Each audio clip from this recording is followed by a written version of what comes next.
에서 미수습 유해를 발견하고도 닷새나 이를 은폐한 사건은 현장 책임자들의 자의적 판단 때문인 것으로 1차 조사되었습니다. 세월호는 박근혜 정부의 반인륜, 비인간, 몰인정 그런 잔인함을 상징하는 사건이죠. 박근혜 정부 시절 헬스부 인사들이 초래한 사건이라고 변명해서는 안 되는 일입니다. 그런 일이 다시는 없도록 하겠다며 정권을 맡겨달라고 했던 거니까요.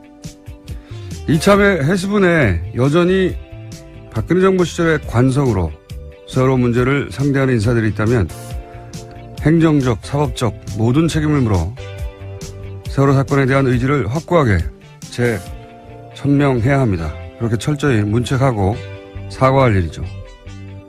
그러나 세월호는 교통사고다. 천문학적 비용을 낭비한다. 특조위는 세금 도둑이다. 그렇게 유가족들을 모욕하고 조사를 방해하고 인양을 지연시킨 당사자들은 제발 입을 좀 다물어주세요. 다른 건 몰라도 세월호에 관한 자유한국당이 뭐라고 하는 건 참고 들어주기가 매우 힘듭니다. 김어준 생각이었습니다.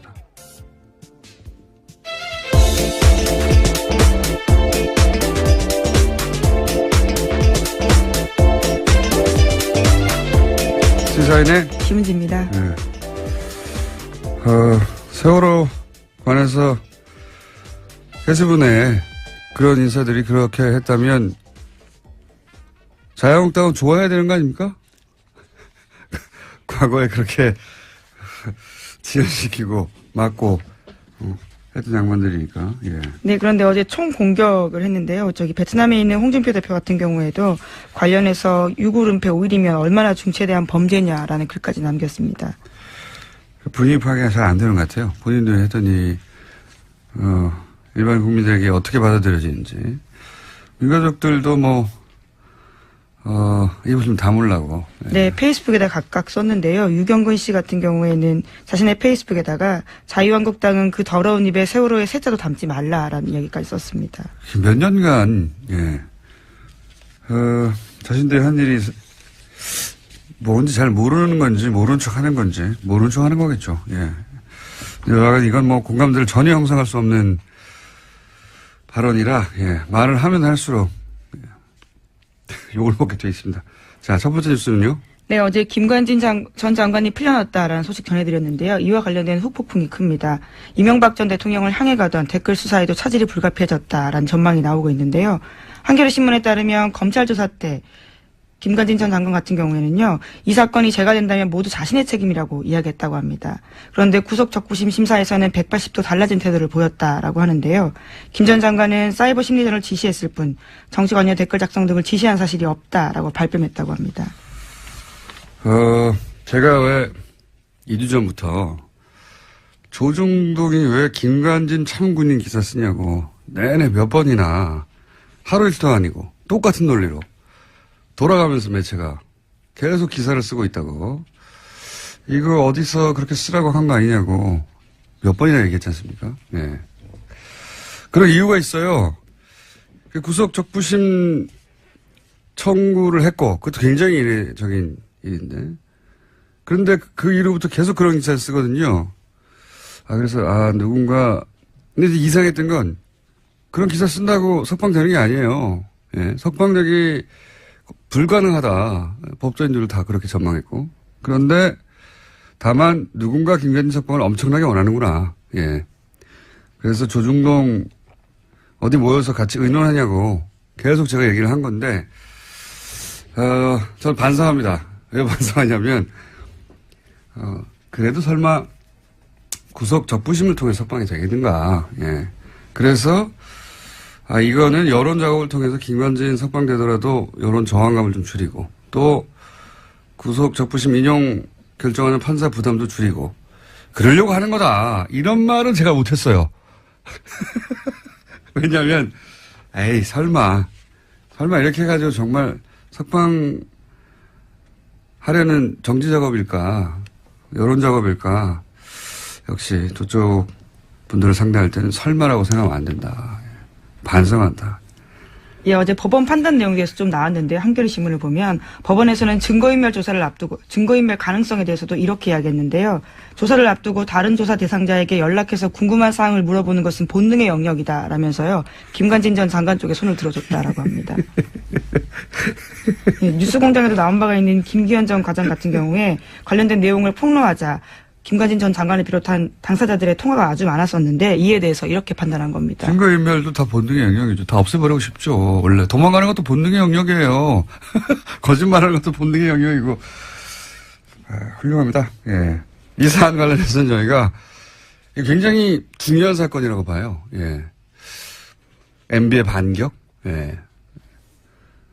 그런 맥락에서 저는 이해하고 그래서 저희 어제는 또 수능이어서 연결을 못했던 저희 전담 영장 해설판사 이정열 판사 연결하고요. 그리고 법리적 관점에서 한번 짚어보고 또 그리고 이걸 뭐랄까요 의혹의 관점에서 주진우 기자하고도 연결해 봅니다. 김관진 전 장관과 관련된 혐의들 한번 짚어보려고 합니다. 예. 그리고 앞으로 설마라는 생각하지 않고 예. 이런 생각이 들 때마다 계속 문제 제기만 했거든요, 제가. 이 사람들 이러는 거는 이상하지 않냐고. 근데 이 얘기를 했었어야 하는 건데, 구속 조품심으로 설마 석방시키려고 하는 겁니까? 이런 질문을 했었어야 되는 건데, 에이, 설마 그렇게까지 생각했던 제가 잘못했습니다. 네, 그래서 같은 혐의로 댓글부대 관련된 혐의로요. 지금 구속되어 있는 임관빈 전 국방부 정책실장 같은 경우에도 어제 구속적부심사 청구했다라고 합니다. 그래서 오늘 같은 형사합의 51부에서 심리를 열고 구속이 합당한지 판단해서 석방 여부를 결정한다고 합니다. 이 논리 제공도 지금 조중동에서 열심히 하고 있어요. 김관진 전 장관은 이 부하들 구속돼 있는데 어떻게 적부심 신청하냐고 막 거절했다고 개뻥을 치고 있어요. 네, 그런 보도들이 일부 나왔습니다. 네, 그렇게 뻥을 치고 겨우 설득했다라는 취지 이야기인데요. 겨우 석방대에서 나가라 이걸 통해서 본인이 싫다고 그런 걸 겨우 설득했다는 겁니다. 부하들이 있는데 내가 어떻게 나가냐고. 그리고 또 곧이어서 이 부하가 이제 또 신청하는 거죠. 예. 아주 잘들 놀고 있어요. 제가 그 똑같은 주제로 대여섯 번을 계속 거론했던 이유가 이거였는데, 설마 이럴 줄 몰랐습니다. 네, 또 이명박 전 대통령 쪽 입장도 나왔는데요. 채널A를 네. 통해서 보면 사필 기정이란 반응이라는 건데요. 한 측근은 이렇게 말합니다. 예상한 대로 석방됐다면서 검찰이 정신을 차려야 한다라고 이야기했다고 합니다. 이게 MB 측에서 즉각 나온 반응이에요. 사필 기정. 누가 사필 기정이라는 건지. 이건 굉장히 중요한 사건이라고 봅니다, 저는. 이렇게도 빠져나갈 수가 있구나. 다시 구속영장 치기가 어렵거든요. 그 사안은 이정열 전 판사님이 얘기하겠지만. 그럼 왜 김관진을 이렇게까지 석방시키려고 노력하는가, 조정동은. 사실은 기사 쓴다고 석방 안 돼요. 생각해 보십시오. 구속되기 전에 그런 기사가 쏟아졌으면 모르겠는데, 구속된 후에 쏟아졌거든요. 이거 기사 써가지고 석방 안 되는데 이 양반들 왜 찬군이 돌아가면서 기자들이 써고 있나 했더니, 석방시킬 수 있다고 생각했던 것 같아요. 자, 그 얘기 좀 더 하기로 하고요. 다음 뉴스는요? 네, 세월호에서 유해가 발견된 건 지난 17일 오전이었습니다. 세월호 미수습자 가족들이 18일 연결식을 시작해서요. 20일 날 오전 발인을 끝냈는데요. 하지만 김영춘 장관한테 유해 발견 사실은 20일에 보고됐다라고 합니다. 차관과 선체조사위 같은 경우에도 21일에 보고받았다라고 하는데요. 현장 수습본부 책임자가 왜 사흘 뒤에 장관에게 보고했고 지도감독기관인 선체조사위에 즉각 알리지 않았는지 의문이 남고 있습니다. 저간의 사정들은, 그 내부적으로 해결할 일이고, 저는 한편으로 잘 됐다 싶은 게, 그동안 인양 지연 혹은 조사방해, 말들은 많았죠. 유가족들도 저 사람이 그런 책임이 있다라고 지목하고 말들이 많았는데. 네, 아예 방해 세력 명단을 발표한 바가 있습니다. 네. 이 기회에 사실은, 이 부처가 수사기관은 아니거든요. 누군가 그런 말을 한다고 해서 그 자리에 있는 사람들을 다 인사조치하거나 보직해임하거나 어려워요. 잘 됐어요. 한편으로는 제가 보기엔. 이것은 정부 입장에서 사과하기도 하고 조처하기도 해야 하지만 그동안 인양지원이나 조사방해에 직간접 관여했다고 생각되는 책임 있는 인사들은 전원 조치해서 철저하게 이 기회에 다 정리하고 가야 한다. 그럴 기회를 삼으면 된다. 한편으로 잘됐다 싶은. 네, 실제로 이번에 유급 은폐를 협의 지시한 김현태 현장수습본부 부본부장과 이철조 현장수습본부장 같은 경우에는 세월호 가족들이 발표한 방해 세력 명단에 들어가 있습니다. 그러니까 이제 유가족들의 주장을 그대로 100% 수용하기 부처에서는 어렵죠, 당연히. 어려운데 잘 됐다는 거죠. 그래서 한번 따져보고 철저하게 조사하고 행정적으로 사법적으로 다 처리해야 한다. 잘 됐다고 봅니다, 저는. 자, 벌써 시간이 곧이어 이정열, 주진우 두 양반이 지금 눈을 시퍼렇게 뜨고 지금. 네, 이제 두 가지 이슈를 했는데요. 네, 빨리 제목만 한번 빨리 정리해볼까요? 예. 예, 어제 SBS가 관련해서 세월호 또 보도를 했는데요. 특검이 박근혜 전 대통령의 리프팅 같은 성형 시술을 최소 5차례 받았다라고 특정했고 청와대 안에 별도 시술 공간이 있었다는 점도 확인했다고 합니다. 뭐 많이 했더라고요. SBS가 이거 제대로 잡아서 계속 파고 들어가고 있는데 성형시술도 5번, 리프팅도 5번, 주사 네, 필러 시술도, 리프팅 시술, 네, 다양한 5번. 시술이 나오고 있습니다. 이게 다 대부분 세월호 전후 직후부터 일어난 일들입니다. 엄청 수술도 많이 했네요. 정말. 하여튼 그렇게 검찰은 파악을 했다. 예, 한두 번 했다는 게 아닙니다. 많이 하셨다. 네, 그런 뉴스가 구체적으로 나오고 네, 있고요. 아예 전속 공간도 따로 청와대 관전에 있다라는 거고요. 네. 그 정도로 많이 했다라고 볼 수 있는 정황이 생긴 거죠. 그리고 김관진 전 장관 얘기하니까 또 나온 이야기가 이거 굉장히 주목할 뉴스입니다. 국군 장교 정신교육을 하는데 그 돈을 정경련에서 줬다는 거죠. 예. 네, 그렇습니다. 2012년에는 1억 2천 정도, 2013년에는 1억 6천만 원 정도 들었고 비용의 80% 정도를 정경련이 부담했다고. 이거 굉장히 중요한 뉴스입니다. 생각해 보시면 군 교육을 하는데 왜 재벌들이 돈을 냅니까? 상상할 수 없는 일이에요. 액수의 문제가 아니라 합쳐서 한 3억 가까이 군이 교육을 하는데 재벌이 돈을 냈다는 겁니다. 이게 말이 됩니까? 심지어 이 교육에서는 굉장히 야당 이꼴 종북이라는 정신교육을 했다라고 하는 건데요. 그 참여했던 예비역 정훈장교 말에 따르면 당시에 왔던 국정원에서 온 외부 강사들이 문재인 후보 당선되면 종북 세력이 국가를 전복할 거다라는 내용도 있고요. 거기에 재벌들이 돈을 대요. 예, 여기서 낙곰수는 나쁜 놈들이라고 교육됐습니다. 예, 기존 가치의 질서를 붕괴시키고 있다라고 쓰여 있다고 합니다. 한겨레 신문이 보도했습니다. 네. 전 붕괴 세력이었고요. 여하간 내용을 떠나서 장교들을 교육하는데 그럴 필요성이 있다. 거기서 종북 교육을 했다 어쩌고 다 떠나서 필요성이 있다. 그럼 군에서 비용을 대야죠. 이거 왜 재벌이 되냐고요. 상상하기 힘든 사건인데 저는 이거 파봐야 된다고 봅니다. 예, 이거 큰 덩어리가 나올 수 있다. 자, 이제 시간이 다 됐고요. 정말 자국만 읊어주시면. 예, 오늘 아침 경향신문이 보도한 내용인데 한상률 전 국세청장이 김대중 전 대통령의 비자금도 캐려고 했다라고 합니다. 왜 안 그랬겠어요? 왜? 예. 그리고요. 네, 그리고 검찰이 경찰의 국정원 대선 댓글 은폐를 재수사하기 시작했습니다. 어제 관련해서 압수수색이 있었습니다. 이게 이제 김관진, 김용판 쌍둥이 사건이라고. 네, 원세훈 전 원장까지 해서요. 예. 예. 아니 이 김용판 전 청장과 지금 김관진 전 장관은 검찰 수사의 관점에서 쌍둥이 사건이에요. 왜 쌍둥이 사건인지는 주진우 기자하고 잠시 후에. 그게 왜 쌍둥이냐? 굉장히 재밌습니다. 쌍둥이 사건이고. 자, 또 있습니까? 네, 어제 국민의당 안철수 대표와 바른정당 유승민 대표가 한자리에 모여서 통합 논의에 시동을 걸었는데요. 국민의당이 자체 조사에서 두 정당이 통합하면 19%로 더불어민주당에 이어서 지지율 2위에 오른다 여론조사 결과 발표했습니다. 실제로 그럴 수도 있고, 자체 조사는 원하는 결과를 만들어서 발표할 때도 있긴 하죠. 근데 진짜 재밌는 건 이 조사에서 그렇다면 야권을 대표하는 인물은 누굽니까? 하고 물었더니 유승민 대표가 1위가 나왔고, 그 다음에 홍준표 대표고, 이 조사를 한 안철수 대표는 3위를 내는 거. 재밌는 결과였습니다. 자, 오늘 여기까지 하고요. 뒤가 길어지기 때문에 인사 여기서 해야 되겠습니다. 예, 감사합니다. 예, 시상 김은지였습니다. 감사합니다. 네. 바로 이어가겠습니다.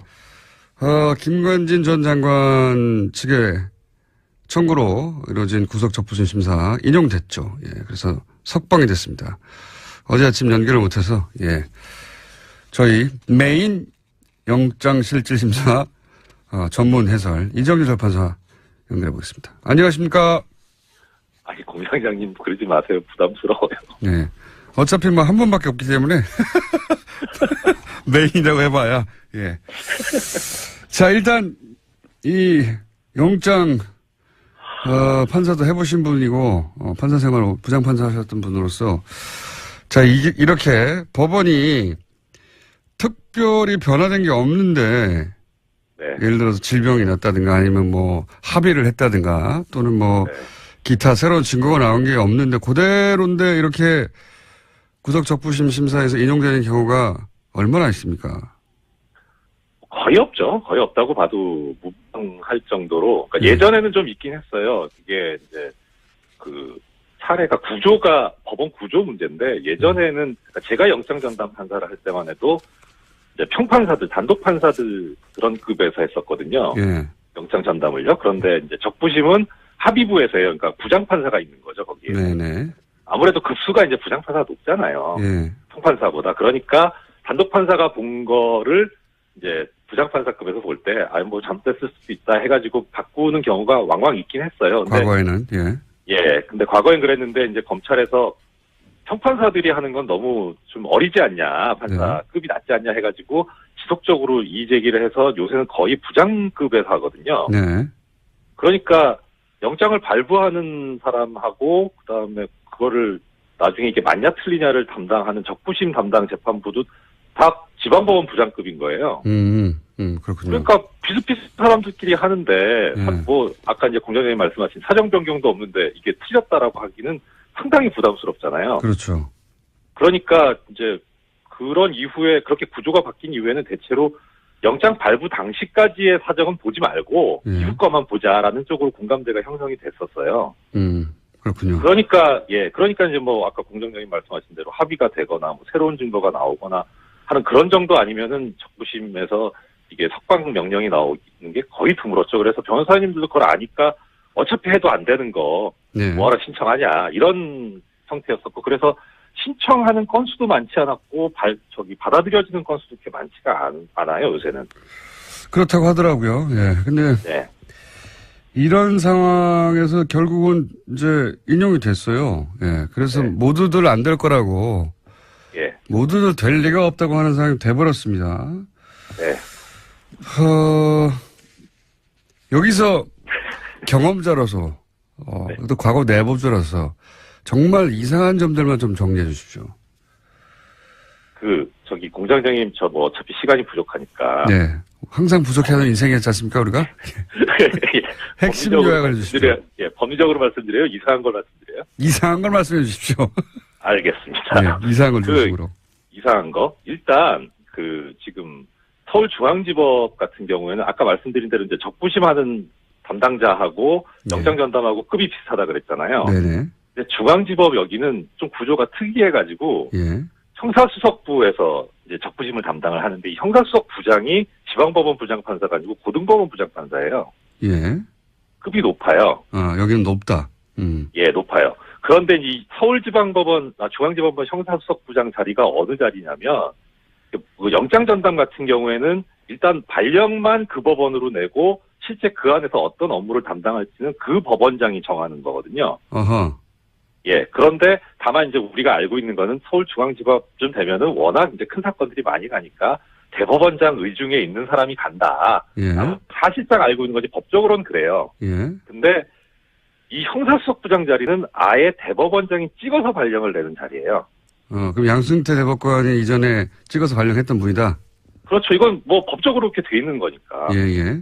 근데 지금 이제 서울중앙지법 형사수석부장인 신광열 부장이 올해 2월 달에 예. 형사수석부장이 되거든요. 예.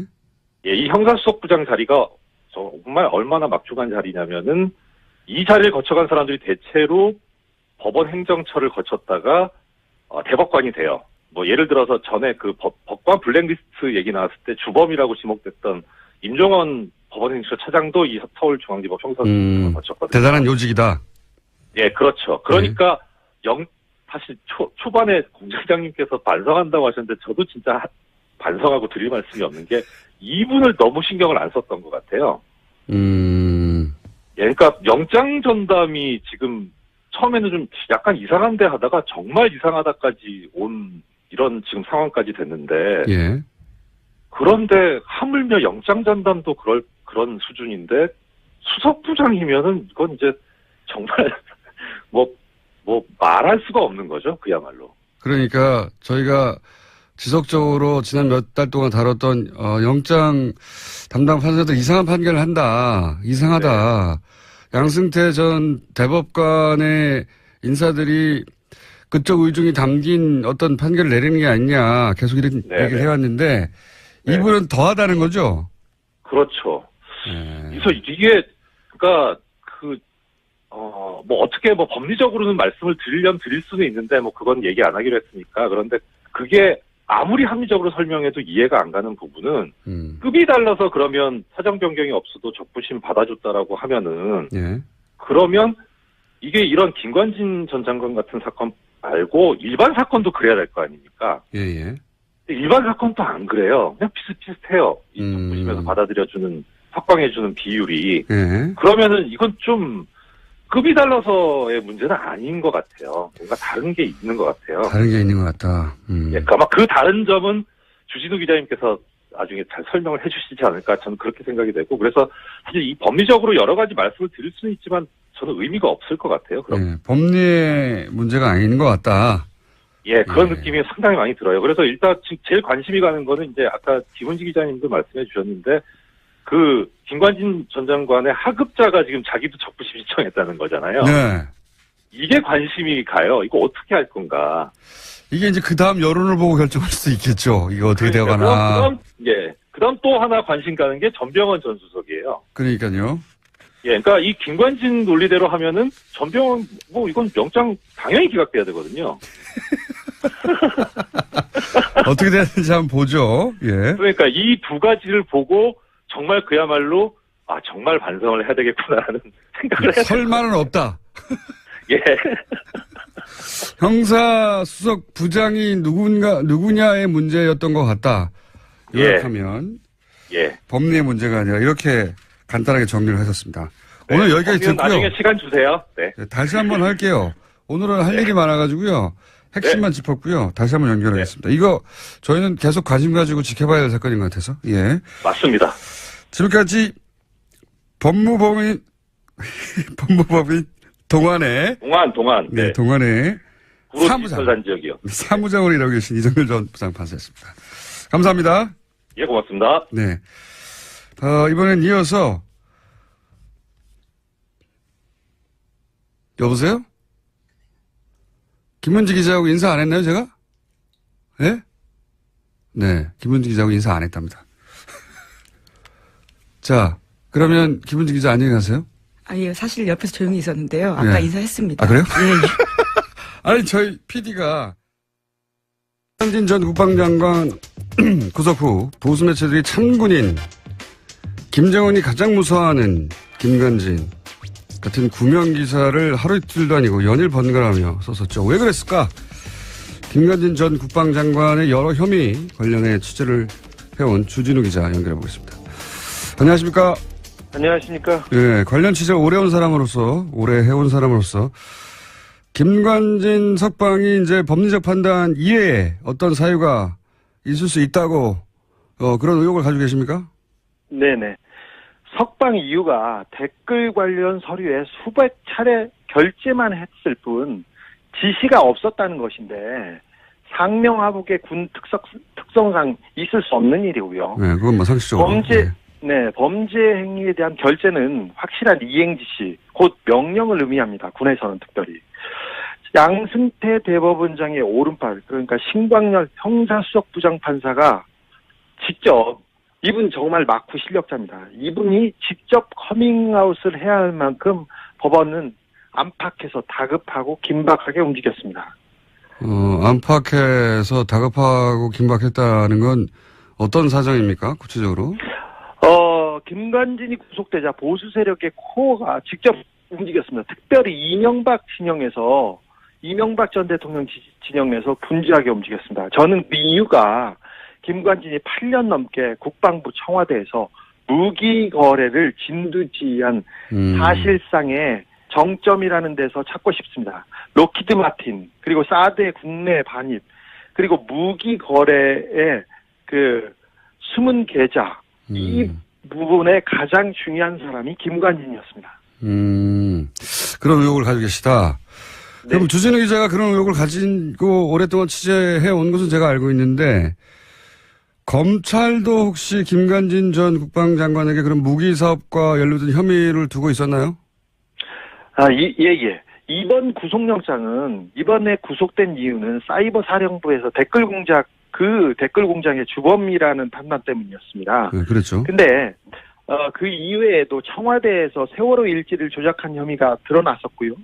그리고 결국 검찰이 승부를 보려고 했던 것은 이명박 박근혜 정부의 무기 관련 아하. 거래 내용이었습니다. 이 부분에 대해서도 상당한 혐의를 두고 있었습니다. 김관진 장관이 무기 사업과 관련해서 입을 열 경우 보수, 그러니까 대한민국 보수의 뿌리가 통째로 뽑힐 거라는 위기감이 있었던 것으로 저는 파악하고 있습니다. 그게 여기서 핵심은 구속영장은 사이버 사령부 댓글 공작으로 청구된 것이긴 하나, 검찰에서는 무기 사업과 관련해서 또 혐의를 두고 있었다. 그렇습니다. 이게 이제 검찰 쪽에 그런 판단이 있었다고 하는데, 미국 쪽에도 이런 취재를 주진 기자가 오랫동안 해왔지 않습니까? 미국 쪽에서도 네. 혹시 들은 이야기는 없습니까? 그렇습니다. 제가 이 혐의 때문에 지난달 미국 워싱턴에 방문했었는데요. 미국 그 정부 관계자들도 이 부분에 대해서 조금 깊이 보고 있습니다. 김관진 청와대 전 안보실장이 이명박 박근혜 탄핵 이후에 지난 1월과 3월에 미국에 급히 방문했었어요. 네. 그때 사드 배치를 당겨달라 이런 얘기가 있었지만 뒤에서는 여러 다른 방산 업체와 관련된 작업에 있었던 것으로 미국 정부 관계자들도 증언하고 있습니다. 그러니까 사드를 신속히 배치해달라고 갔지만, 그렇다면 그 결정은 미국의 정부 관계자가 하는 일인데, 네. 정부 관계자만 만난 게 아니라 방산업체 관계자들과도 따로 만났다. 예. 그래서 방산업체 관계자들과의 만남에 대해서 미국에서도 기본적으로 들여다보고 있다. 관계 당국들이. 김관진 전 장관을 어느 업체와 특별히 로키드 마틴과 특별히 결탁된 사람으로 보고 있었습니다. 미국에서도. 예. 국내에서도 그런 얘기는 많이 나왔습니다만, 확실한 물증이 없다 보니까 이제 그런 의혹만 여기저기서 제기되고 말았는데, 미국에서도 그런 혐의를 두고 있다. 네. 김관진 장관이 워싱턴에 머물렀을 때 로키드하고 그때 결탁된 것으로, 그리고 여러 가지 한 2년 정도 가족과 함께 맞물렀죠. 네, 그렇습니다. 그래서 그때 만났다. 가족과 김관진 장관의 뒤를 봐주고 여러 가지 친밀한 관계에 있다는 것은 명확한 것 같습니다. 알겠습니다. 미국에서도 그런 혐의를 두고 관계 당국이 들여다보고 검찰도 그런 의혹을 가지고 있다. 그래서 이 무기 사업 8년이나 핵심 요직이 있었으니까 이명박 박근혜 정부 시절, 특히 이명박 정부 시절에 요직 인사들이 김관진 전 장관의 구속을 굉장히 불안하게 바라봤고, 그리고 움직임이 있었다. 이렇게 파악하고 계신 거죠? 예. 이명박 정부 시절부터 그러면 무기 사업에 관여를 했다고 했는데, 무기 사업 말고 이명박 정부 시절에 어떤 역할을 한 겁니까? 김관진 장관이? 사실 김관진 장관이 노무현 정부 때는 전시작전권 환수만큼은 확실하게 자기가 하겠다 이러면서 큰 소리 치고 다녔어요. 그런데 이명박 정부 들어서 국방부 장관이 되자마자 갑자기 바뀝니다. 그래서 예비군 훈련 사격장에 김정일, 김일성 사진을 막 걸어놓고 거기를 관역으로 삼아서 막 사격을 하라고 하는 식으로 하고 도발하기 시작합니다. 그리고 강경 발언을 마구 쏟아냈습니다. 그런데 이때 참군인 하지만 참 정치군인의 길을 걷기 시작했다고 저는 봐요. 근데 이때 가장 김관진 장관이 신경 썼던 부분이 북한 부분이 아니었고, 기무사와 사이버 사령부를 동원해서 민간인 사찰을 하고 댓글 공작을 하는, 그러니까 정치적인 길을 걷는 것에 가장 큰 공을 들였어요. 그래서 뭐 낙곰수를 종북방송으로 규정하고 사찰당하고 공격했고 뭐 저희들 그랬었습니다. 근데 이분이 가장 큰 일을 했던 것은 뭐냐면 2012년 대선 때 서울고 동문 원세훈 전 국정원장하고 이렇게 짝을 이뤄서 대선에 본격적으로 개입했습니다. 군을 동원해서. 원세훈 국정원장과 서울고 동문이에요? 네, 그렇습니다. 재밌는 그래서 얘기예요. 네, 국정원장하고 이 국방부 장관이 세트가 돼가지고 그 불법 대선 개입 이 부분에 대해서 가장 큰 역할을 했습니다. 그래서 이게 가장 큰 범죄 행위라고 보고 있습니다. 그러면 박근혜 정부에서도 계속 요직에 동용됐던 건 어떤 연유입니까? 아니, 대선에서 박근혜 당선에 1등 공신을 했지 않습니까? 그래서 일단 기본적으로 점수를 땄겠죠. 군인을 동원해서 직접 대선 개입에 나섰습니까? 그런데 사실 이 부분은 진짜 메가더가 오더라도 대선 개입을 했다면 구속되는 게 맞습니다. 그런데 당연하죠. 이 부분은 이명박 정부 당시에 김관진 장관은 김용판 전 서울청장과 더불어서 박근혜 문고리 4인방, 그러니까 지금 문제가 구속된 전원과 그리고 이춘상 씨하고 직접 소통한 거의 몇 안 되는 인물이었어요. 아, 그래요? 김관진 장관은 정윤회를 형님으로 모시는 유일한 사람이라고 정윤회가 형님으로 모시는 유일한 사람이라고 정유라가 증언하기로 했었죠. 그러니까 정유라 씨의 증언에 따르면 정윤회 씨가 형님으로 모시는 분이 김관진 전 장관이고, 그렇다는 얘기는 사실은 문고리 그때 당시에는 4인방이죠. 이춘상 씨 보좌관. 네, 그렇습니다. 돌아가시기 전이니까 문고리 4인방과 직접 소통했던 사람이다. 네, 직접 소통한 몇 안 되는 사람입니다.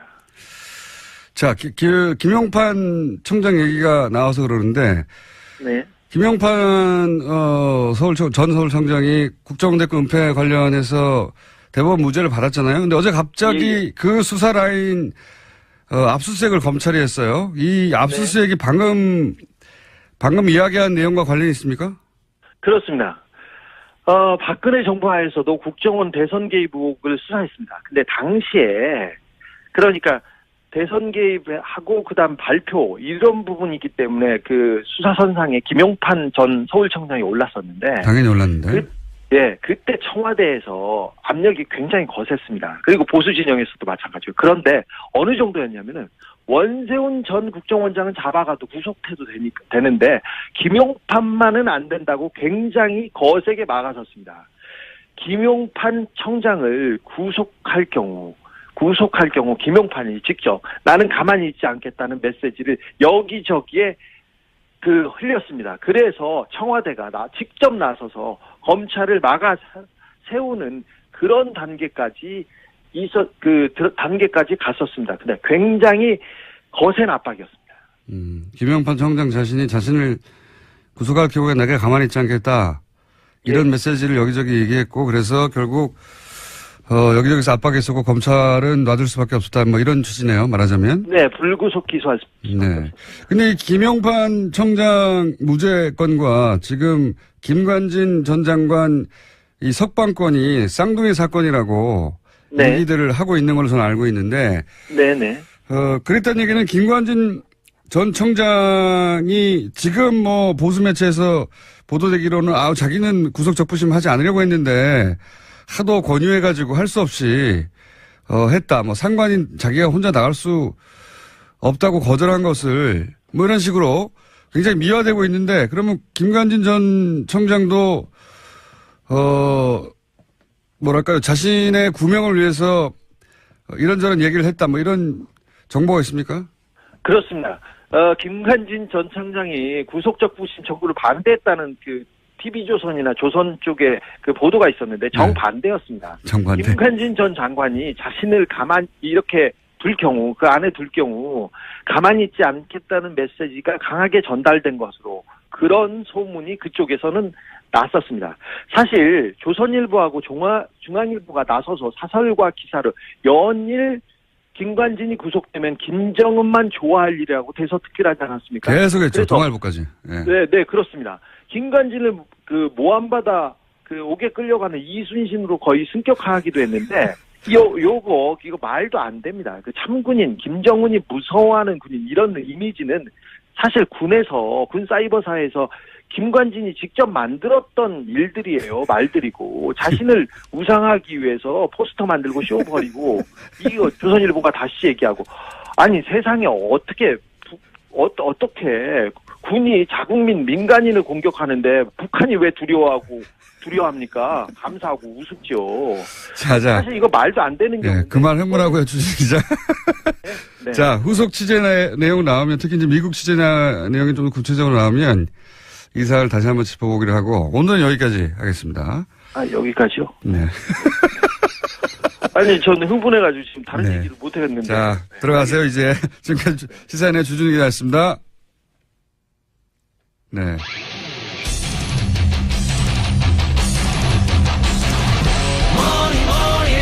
네. 시사인의 주준희 기자였습니다. 인사했는데 인사도 안 할 거라 말했네요. 예.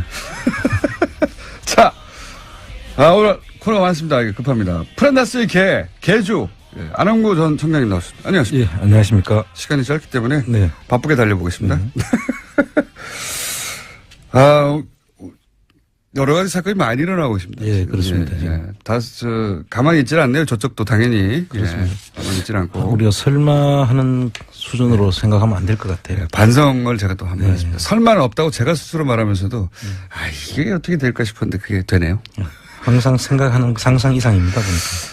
자, 플란다스 개.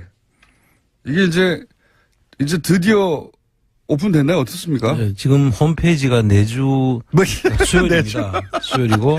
기다리다 목이 다 빠지겠어요. 네, 그리고 일단 이게 주식 평가가 돼야 되거든요. 예. 주식 평가가 돼서 이제 캔코에서 경매에 이제 그 공매에 내놓아야지 저희들이 살 수 있기 때문에 일단 그 사이에 지금 계속 준비를 하고 있는 중입니다. 아니, 그렇다 하더라도 예. 지금 이제 막 이렇게 기다리다가 예. 이번 주 되겠지 하다가 지쳐가는 분들을 위해서 빨리 해주시고요. 자, 오늘 주제는, 시간이 7분밖에 안 남았네요. 자, 오늘 주제는 다스를 승계하고 있다. 예. 그런 얘기, 이제 단편적으로 우리가 몇 가지 얘기했는데, 예. 유형별로 싹 정리하셨다면서요. 예, 유형별로 정리를 했는데 아마 그걸 이야기하면 오늘 아마 시간이 절대적으로 부족할 것 같고요. 이렇게 보시면 될 것 같습니다. 지금 우리나라 대기업이나 그 돈을 가진 분들이 2세들한테 물려주기 위해서 하는 모든 방법들이 이 다스에 다 찾을 수 있다. 예를 들면 이제 그 유형 자세한 부가 설명 못 하시더라도 유형이 대충 어떤 게 있습니까? 유형을 보자면은 이제 처음에 그 시드머니를 만들어주죠, 보통. 그건 이제 삼성의 방식이었죠. 예, 삼성의 아들한테 60억 줘가지고. 그렇죠. 16억만 세금을 내게 한 다음에 그걸로 몇 조를 만들어버렸죠. 그렇죠. 결국 삼성을 먹었어요. 예, 지금 회장 승계를 했죠. 승계 작업이 끝났고. 삼성 방식인데 이제 그거는 이제 안 통하게 됐죠, 지금은 사실. 재벌. 이제 전부 다 눈이 있으니까요. 예. 보는 사람들이 많고. 재벌 사이즈에서는. 그런데 이제 또 다른 경우에는 보면 그 기술이 있는 중소기업들을 그 기술 이전을 받기 위해서 이제 납품을 시키죠.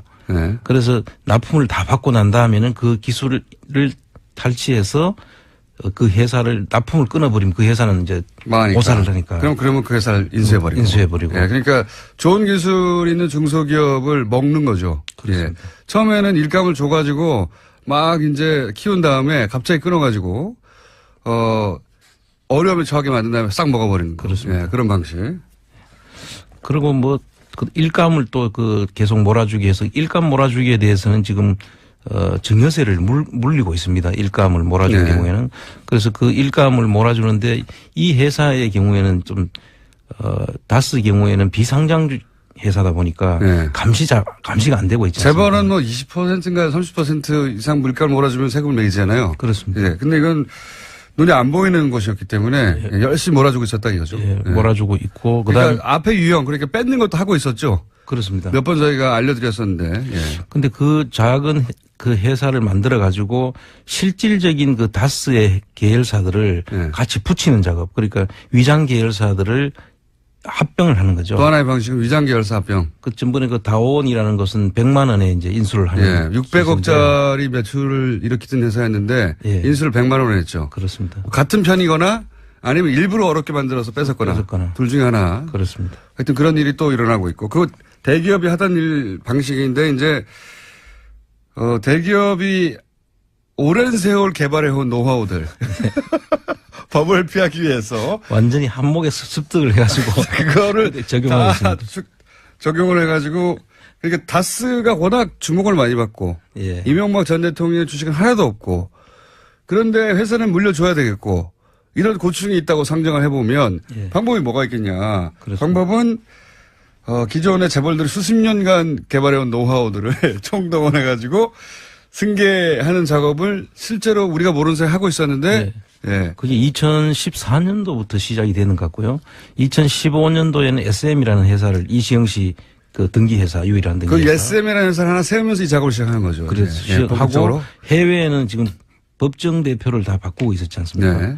그 법정 대표를 바꿔가지고 중국에 있는 4개 회사 알짜배기 4개 회사는 전부 다 이시영 씨 100% 다스에서 출전 회사고 나머지는 합작 회사들은 중국인이 이름으로 지금 돼 있거든요. 네. 그러니까 알짜 회사들은 다 이제 대표로 되어가고 있고. 그리고 인사를 다 하고 안에서는 또 CFO로서 자금을 전부 다 관리하는 쪽으로 예.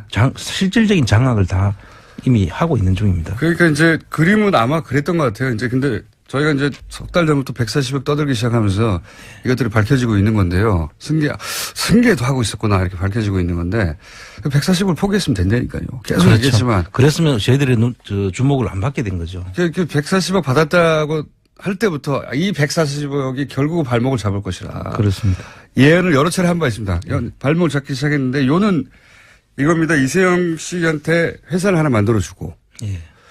그 회사에다가 일감도 몰아주고 시드마니도 애초에 줬겠죠. 예. 시드마니도 들어가고 그다음에 이거 탈취한 거 아닌가 싶은 형태의 그런 회사 인수도 있고 그리고 이거 위장 계열사였나 싶은 회사도 있고 그리고 또 그렇게 일감을 몰아주기도 계속하고 있었고 예. 그렇게 막 등치를 키우는 거죠. 예, 등치를 키운 다음에 이 회사가 결국 모 회사를 먹어버리거나. 그죠? 예, 그렇죠. 그 SM이라는 회사를 키워서 결과적으로는 모 회사를 집어먹는 그러면서 그 모 회사를 집어먹기 쉽게 하기 위해서는 해외로 또 자금이 나가야 되거든요. 예. 해외 투자를 하는데 해외 투자했는 데를 보니까 대부분 다 결손이에요. 그러니까 그건 또 이제 대기업이 잘 쓰는 방법 중 하나가 해외 투자하는 척 했다가 일부러 망하게 한 다음에 예. 일부러 망하게 했으니 그다음 들여다볼 필요가 없지 않습니까? 그렇죠. 그 돈이 돌아오는 경우. 예, 검은머리 외국인으로 해서 돌아오거나 아니면 그 관리가 그쪽에서 되고 있으니까 예. 국내에서는 알 길이 없죠. 그러니까요. 그러니까 해외 알짜들은 이미 대표이사가 돼버린 상태고 그렇습니다. 눈 밖에 나야 있어서 모를 거라고 생각한 거죠. 그렇습니다. JTBC의 특종이었고 그리고 국내에서는 이렇게 몸집을 계속 키워가고 예. 해외에서 실패한 듯 처리된 회사들을 통해서 이렇게 돈이 돌아온 정황 뭐 그런 의혹들 중에 하나 밝혀진 게 이제 1,800억대였나요? 1,485억. 네. 조그만 회사. 예. SB 글로벌 로지스라는 예. 그 포장지 회사죠. 포장지 회사여서 이 회사는 포장지를 납품하고 다스로부터 돈을 받아야 되는데 예. 거꾸로. 뜬금없이 1,400억, 1,500억대를 다스에 입금합니다. 그렇습니다. 그런데 이 돈은 미국 엘리바마에서 뭐 생긴 클레임 때문에 들어온 돈이다. 그렇게 뭐 이렇게 해명을 하죠. 그렇게 거기서부터 돈이 흘러서 다시 돌아와서 다 써들어간 거 아닌가. 말이 안 되는 해명이죠. 네, 뭐 이런 식으로 보통 요 건건이 다 하나하나가 다 사건입니다. 그렇습니다. 하나하나 다 사건인데 이게 종합적으로 풀 패키지로 이루어지고 있었다. 자, 이게 다겠냐? 그렇습니다. 앞으로도 계속 나올 것 같은데요. 예. 지금 나오는 대로 저희들이 다 소개를 해드리고 왜 이렇게 했느냐 그러면 박근혜 정부에서 이루어지는 사건들이거든요. 이게 그 박근혜 정부를 너무 지나면은 좀 문제가 생길 수 있다고 생각해서 그렇죠. 보수 정권 하에서까지는 보호가 되는데 혹여라도 정권이 바뀌면 이거 안 되겠다 싶어서 작업을 2년 전부터 한 것 같아요. 네. 이명박근혜라는 그 표현이 딱 맞는 것 같아요. 지금 네. 보면. 자, 그렇게 승계가 마구 되고 있는 와중에 떡 걸린 거죠. 예. 딱 걸려서 저희가 계속 들여다볼 예정이고 플랜다스에게는 그럼 다음 주에 드디어 나옵니까? 예, 플랜다스 계를 통해서 완전히 이제 저희들이 그렇게 못하도록. 알겠습니다. 안항구 청장님이었습니다. 감사합니다. 예, 감사합니다. 3부에서 뵙겠습니다. 저희가 이 시간에 인터뷰했던 분입니다. 박재홍 마사회 전 감독, 더불어민주당 김영건 의원 기억나시죠? 예. 두 분이 안 나오실 것 같더니 또 나오셨습니다. 김영건 의원 나오셨습니다. 안녕하십니까? 예, 반갑습니다. 네. 그리고 지난주 출연도 얼마 안 된다고 더 이상 안 나오겠다고 하셨던 박재홍 정 마사회 감독님 오늘 또 한 번 나오셨습니다. 감사합니다. 안녕하세요. 예. 마이크를 정확하게 대주시고, 예. 아니, 왜 지난주에 더 이상 안 나오신다고 그렇게 들어가시더니 또 나오셨어요? 김영건, 존경하는 우리 김영건 의원님의 끊임없는 설득으로. 네. 그거 전부입니까? 또 친구들, 또 오래된 친구들한테 전화도 많이 오고 그러더라고요. 많이 듣나 봐요. 제가 봤을 때 별로 인기 없을 것 같은데. 예. 방송 끝나고 났더니 전화도 막 오고 그래가지고, 많이 듣나 싶어가지고, 다시 한번 자리에 오신. 지난주 못 들으신 분들 위해서 간단 요약을 할게요. 지난주 박재홍 전 마사회 감독님은 사실은, 국가대표 감독의 자격 요건으로 사실은 최순실과 함께 독일에서 앞으로 오게 되는 것으로 알고 있었던, 선수들을 훈련시키려고, 최순실의 독일 현지 승마장에 합류하셔서 준비를 하시다가, 아니, 이게 일이 제대로 돌아가는 게 하나도 없네. 하고 돌아오신 분이에요, 3개월 만에. 근데 그 3개월 동안 겪었던 일들이 있는 거죠. 그리고 가기 위해서 있었던 일들, 예를 들어서 최순실 씨가 갑자기 전화 와서 독일로 와달라고 해서 아니 당신이 오라고 한다고 내가 갈 수 있는 게 아니다. 마사회 소속이고 얘기했더니 잠깐 기다려봐. 5분 있다가 전화 와가지고 마사회하고 다 얘기됐어. 했더니 진짜 5분 후에 다 해결이 됐더라.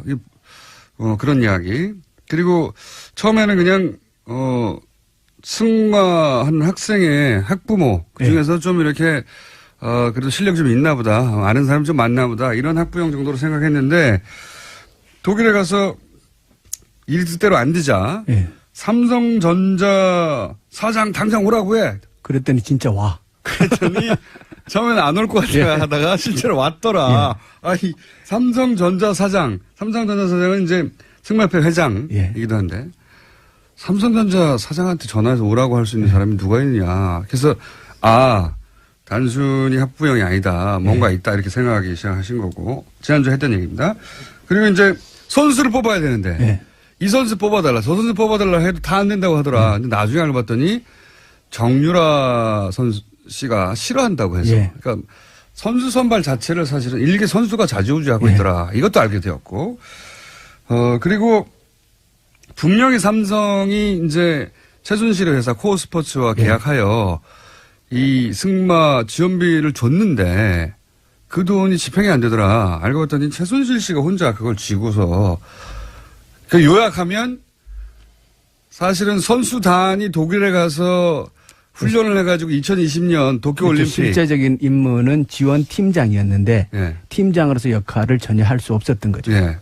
2020년 승마팀을 위해서 갔는데 알고 봤더니 돈도 최순실이 그냥 쥐고 쓰고 선수는 정유라 혼자였다. 그냥 그들을 위한 지원이었다. 그걸 깨닫고 이제 돌아오신 겁니다.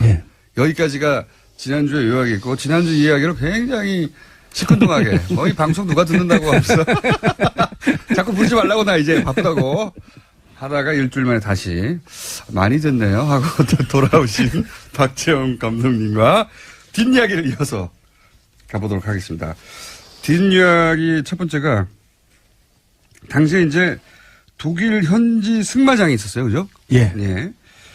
그런데 이 승마장을 삼성이 지원해 준 것이다, 사실상. 삼성이 모나미를 통해서 우회 지원한 정황이 있죠. 요 이야기가 왜 중요한지는 좀 더 설명을 드리겠는데, 요 얘기가 굉장히 중요합니다. 요 이야기는 이제, 의원님이 좀 정리를 해 주시죠. 왜 삼성의 현지 승마장 지원이 중요하냐?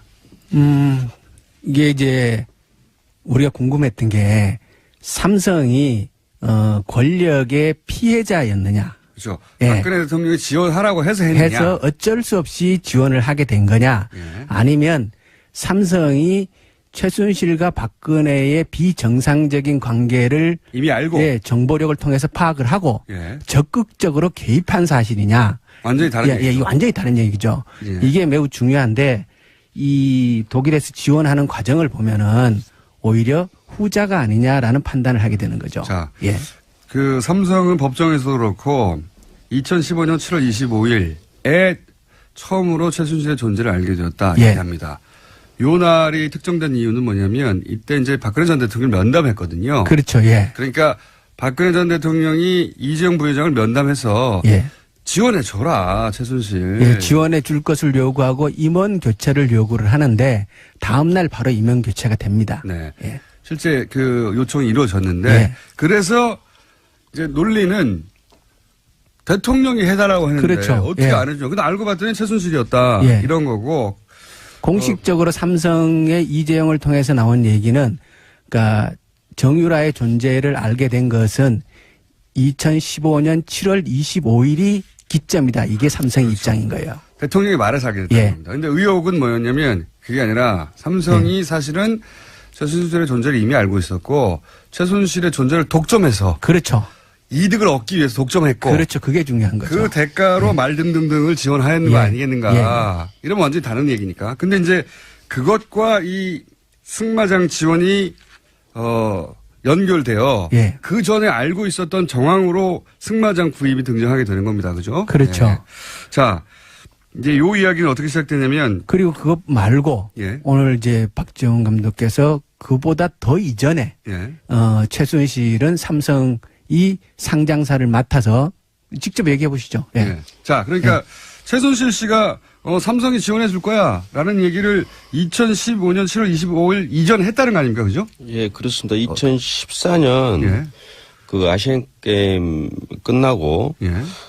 그 마사의 그 유도, 탁구, 승마 선수단이 격려 차원에서 현명관 회장하고 미팅을 한번 했었는데요. 현명관 마사 회장, 예, 전 예. 회장. 예, 그 자리에서 현 회장이 저보고 그 올림픽 나갈 수 있는 어떤 방안, 레포트를 좀 하나 제출해 달라고 하더라고요. 예.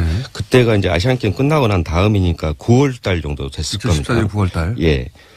그리고 그 이후에 2014년 11월 그 승마 마지막 시합이었던 선수권대회에서 최순실 씨가 대전 시합장으로 내려왔어요. 예.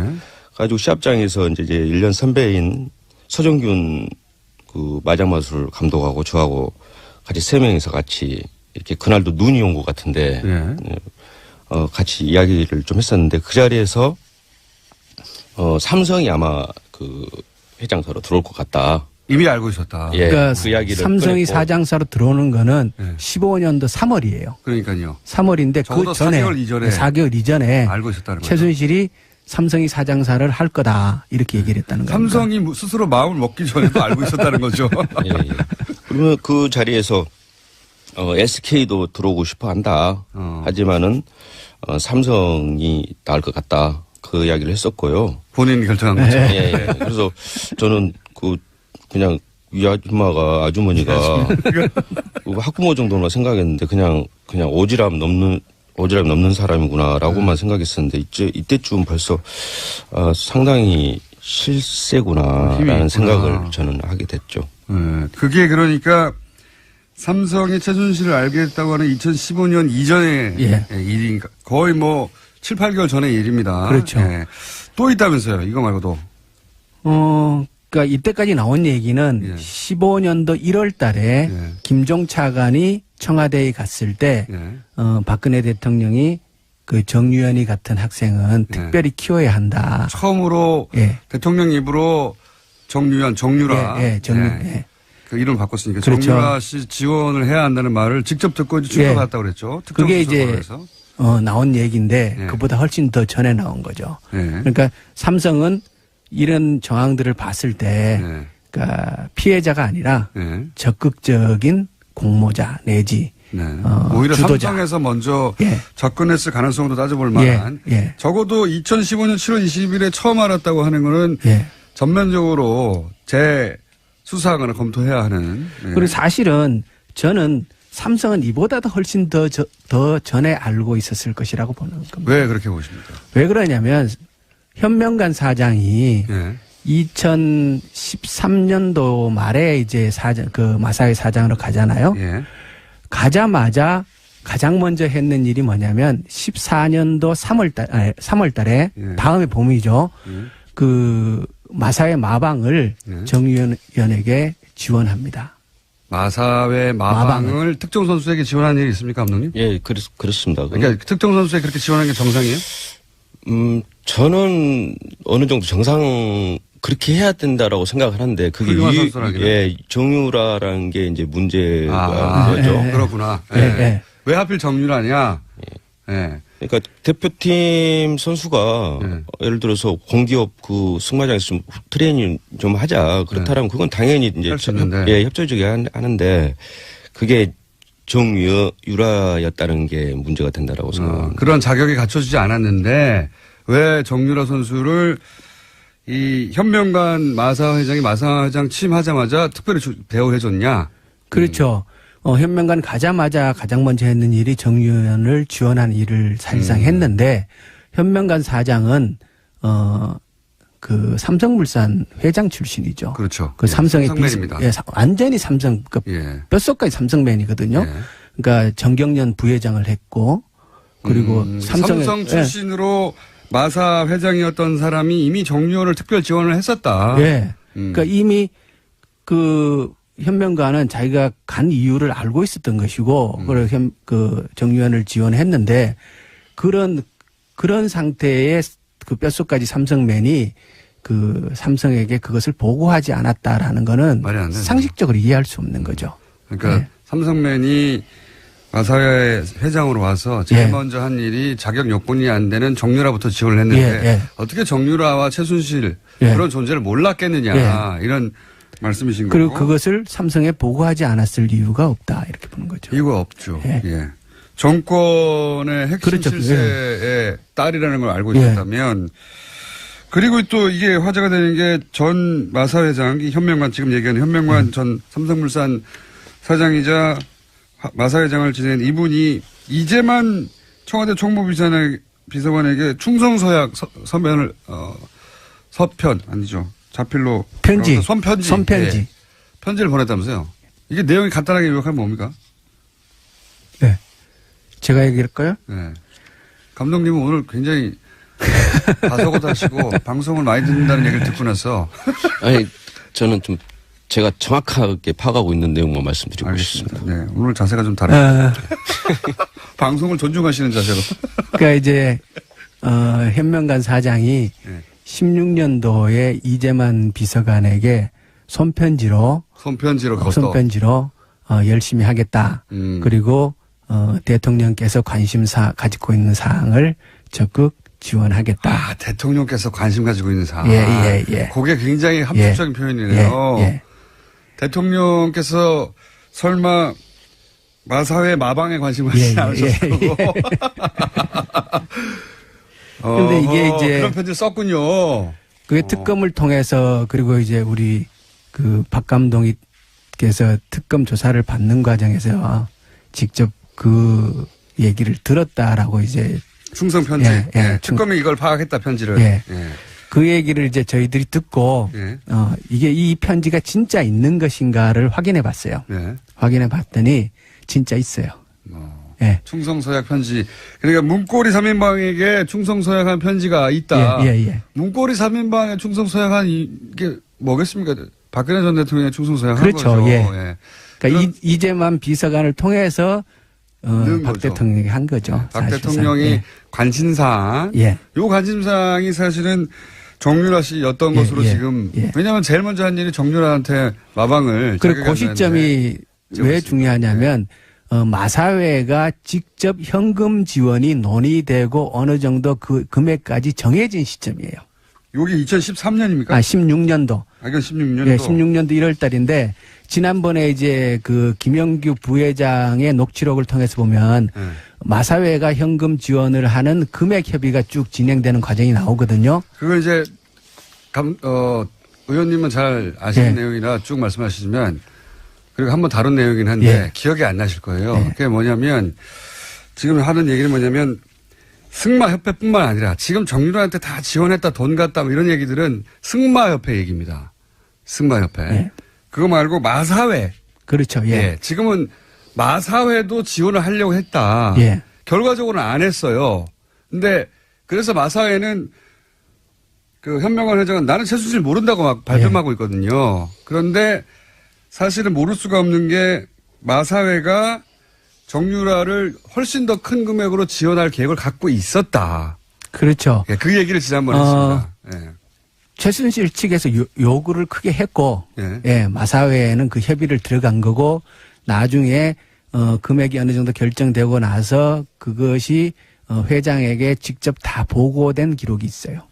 근데 요 내용은 여기 계신 또 감독님 덕분에 터져 나오게 됩니다. 왜냐하면 지금 쭉 이해하고 계신지 모르겠는데, 그러니까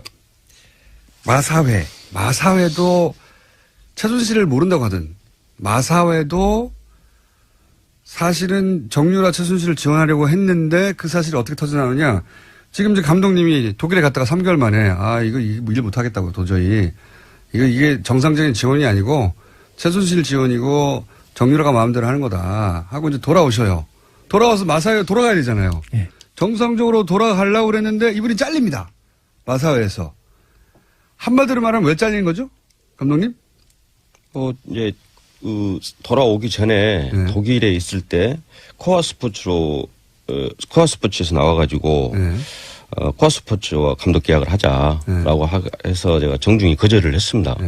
그리고 1월 8일 날 제가 파견 나가 있으나 철수를 제 임의대로 했죠. 그리고 마사에서 복귀했는데 그 문제가 좀 있는 것 같아서는 철수했습니다. 라고 이제 보고를 하고 하고 2월 초쯤에 제가 재계약을 했습니다. 원래 오토매틱으로 그냥 계약이 연장이 되는데 감독으로 그 재계약을 했고요. 그런 상황에서 2월 중순경 해가지고 갑자기 이제 그 마사의 부회장 하고 안계명하고 그다음에 최진영 승마 담당 가지고 있는 자리에서 사표를 좀 내달라. 갑자기 사표를 내라? 느닷없이 그러더라고요. 당연히 복귀하는 수순이고 다들 그렇게 알고 있었는데 어느 날 갑자기 사표를 내라? 저도 황당했고 거기에서 이제 직원들도 황당했죠. 그런 상황에서 저는 이제 뭐 애들 장난도 아니고 그냥 잘라라. 너를 잘라라? 잘라라. 그렇게 하고 나와가지고 바로 제가 휴가를 내버렸습니다. 그거는 믿음이 갑니다. 잘라라고 하실 성격이세요? 그 정도는 합니다. 원래 좀 하는데 상당히 저 입장에서 상당히 당황했죠. 한 15년, 16년 가까이 다녔던 회사에서 갑자기 뭐 사표 내라 마라 하니까. 내가 잘못한 게 뭐 있다고 갑자기 왜 이러나. 초딩도 아니고 무슨 사람을 다뤄버리려고 하는 그런 상황이었죠. 그래서 다뤄버리려고 하는 건 담근다는 표현입니까? 조금 틀릴 것 같은데요. 다룬다는 게 뭐죠? 사람을 보냈다가 뭐 파견도 자기들이 시켰고 현 회장이 나가라고 했으니까 나갔고 제가 임의대로 들어오니까 말 안 들으니까 자른 거 아닙니까? 다뤄버린 거죠 완전히. 승마업계 전문 용어입니까? 말을 다룬다 할 때 다룬다 이런 건가요? 마음대로 한다 이런 거죠? 제가 알기로는 김어준 진행자께서 자주 쓰는 말로 제가 알고 있는데. 저는 다룬다는 표현을 쓰지 않고 보낸다거나. 그래요? 더 훨씬 세게 말씀하시네요.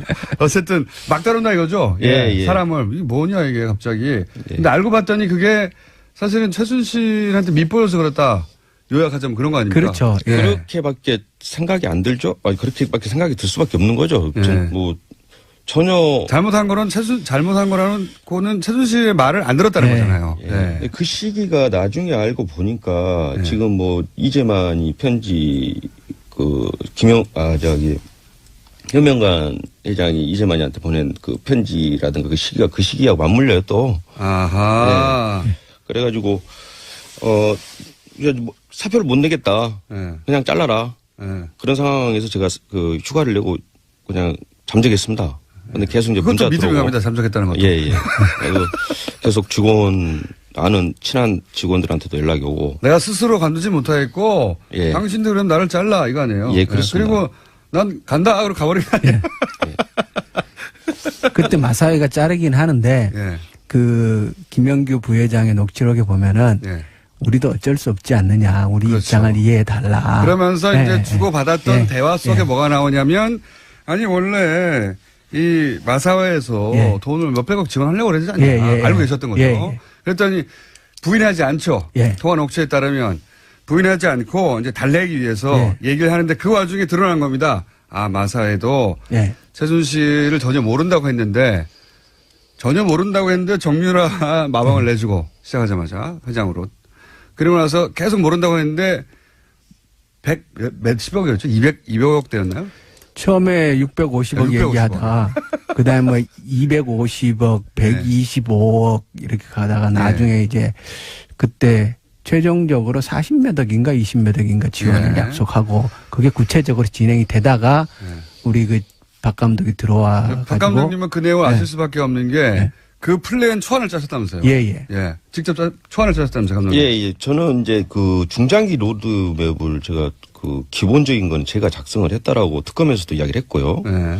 그래서 그럴 수밖에 없는 게 올림픽이나 이 아시안 게임을 공략을 하려면은 무슨 골프장 부킹해가지고 며칠 있다 나가는 것도 아니고 최소한 한 4년 이렇게 중장기적으로 이렇게 그 계획을 잡고 해야 되기 때문에 어느 팀의 감독이나 코치들은 이거를 꾸준히 예산을 받으려면은 중장기로 이렇게 계획을 짭니다. 당연히 그렇겠죠. 그리고 또 다른 분들은 뭐 행정하는 사람들은 모르잖아요. 전문적으로 좀 그렇죠. 저희들이 해야지. 어떻게 훈련해야 되는지 플랜을 짜셨는데 예. 그러니까 그 플랜 초기부터 그 플랜을 짰기 때문에 이 지원 계획을 알고 계셨던 거죠. 예. 그래서 이제 대화 내용을 압축하면 아니 왜 나보고 나가라 그러냐. 그래서 이제 어쩔 수 없지 않냐 이런 대화를 막 오고 갑니다. 그러면서 이제 감독님이 얘기하는 것이 아니 이렇게 돼가지고 사실 그 지원 어쩌면 몇십억을 지원했을 일을 그렇죠. 일이 이렇게 불거져가지고 지원 안 하게 됐으니까 내 덕분 아니냐.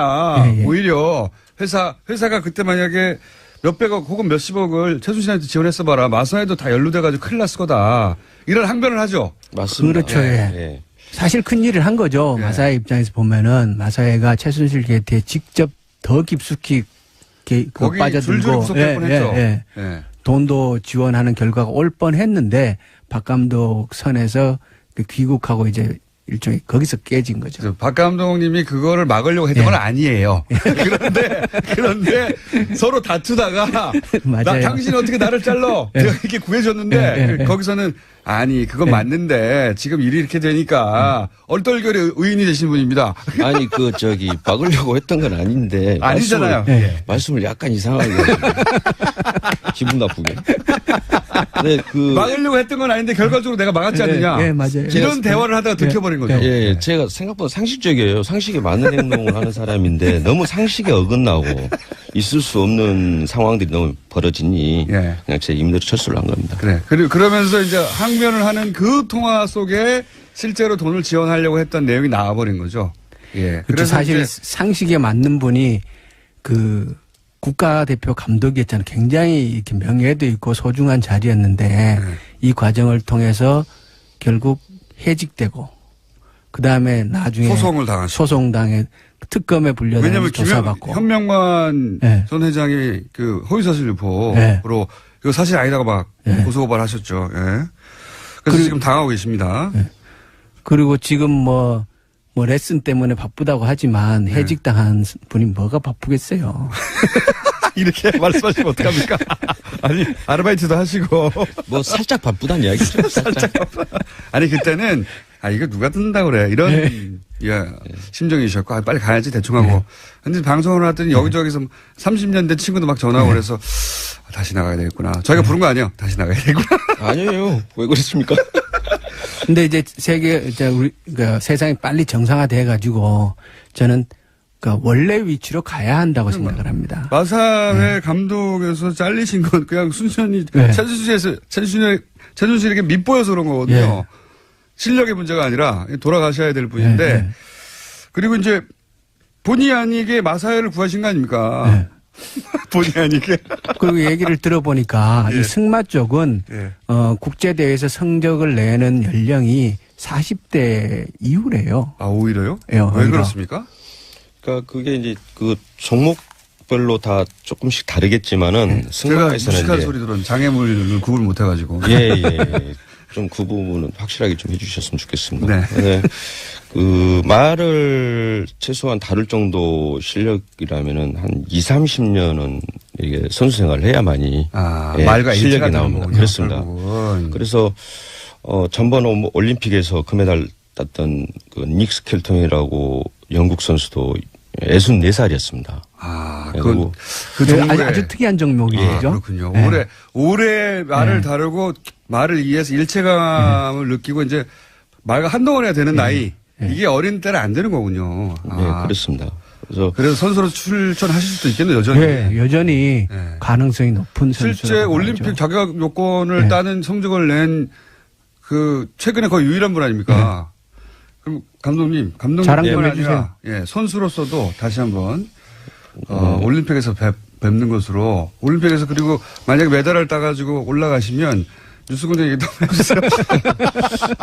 지금 뭐 사실 도쿄 올림픽은 사실 희망적인 부분이 하나도 없습니다. 지금 없고 최순실 게이트랜에서 뭐 지금 스폰서 이런 부분도 이제 다 끊겼고 또 좀 중장기적으로 움직여야 되는데 지금 시간이 너무 촉박한 부분도 있고 당장 지금 아시안 게임이 내년인데도 이마저도 지금 상당히 어려운 부분이 많습니다. 알겠습니다. 자, 이게 승마하시는 분들 일반을 미워하실 일은 절대 아니고 오히려 굉장히 큰 어려움을 처했고 감독이었던 분도 지금 일자리도 못 구하고 있다. 이런 상황입니다. 이제 제자리로 다시 다 돌아갔으면 좋겠고요. 그러기 위해서 또 나와주시고 그렇게 일이 있으면 해주세요. 저희 방송 무시하지 마시고 이제는.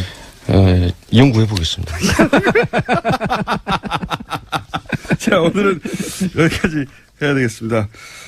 지금까지 아르바이트를 하고 계신 박정 전 마사회 감독님이셨고요. 감사합니다. 예, 감사합니다. 더불어민주당의 김영건 의원이었습니다. 감사합니다. 예, 고맙습니다.